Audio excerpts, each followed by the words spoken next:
Hi, so today I will be talking about deformities inside of ancient Egyptian art and more specifically overcoming physical deformities within pharaonic art. So, first off, I'm going to talk about Akhenaten.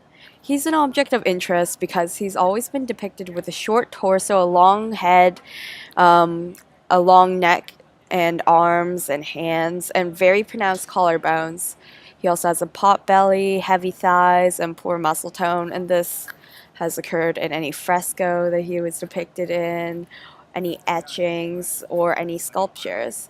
So this is very odd because it defies the whole ancient Egyptian mantra of depicting their pharaoh in some sort of divine bodily perfection.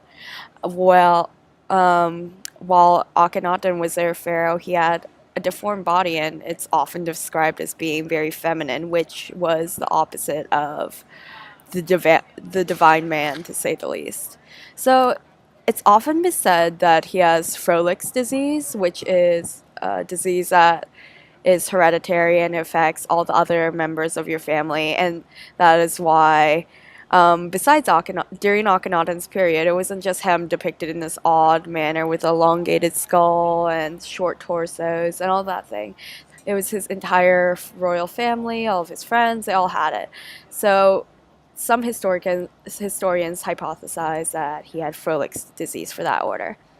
However, other historians disagree, and I tend to agree with them because that he had Morphan's disease, a disease that is increased by inbreeding. It causes things like extreme height, elongated skull, and long extremities. The reason why I believe that the Froelich's disease hypothesis is incorrect is because when you have Froelich's disease, you are impotent, so you can't actually produce any offspring. And it, at least historical records say that Akhenaten was quite fertile. He produced 6 daughters with his wife Nefertiti.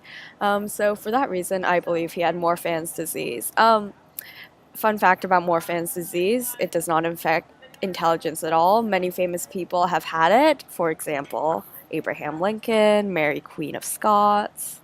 So, besides the medical or scientific explanation for this deformity inside of art, it could be that he was depicted in this way to relate himself to this new and upcoming local sun god called Amun Ra in order to gain more popularity inside of Lower Egypt, where he was the local god, and this is just to gain more political support.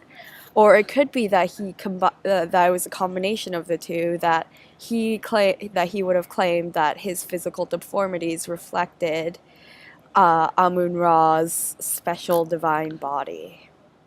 Okay, so next off, we're going to talk about Hatshepsut, who was actually a female queen.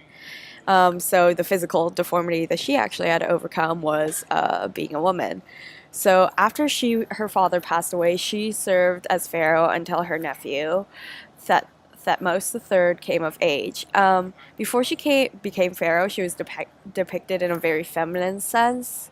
Uh, like she was depicted instead of as a god, as being the wife of God, but she was after she became a pharaoh, she was depicted as a man. Like she wore the fake Egyptian pharaonic beard called a cartouche. She had very thick, heavy limbs, like big cankles, like especially inside of the stone sculpture pieces. This really brought out a resonating message of eternal stance because of the thick limbs and the lack of negative space between the stone and the sculpture, so that she really wanted to solidify her place and her strength as the Egyptian pharaoh.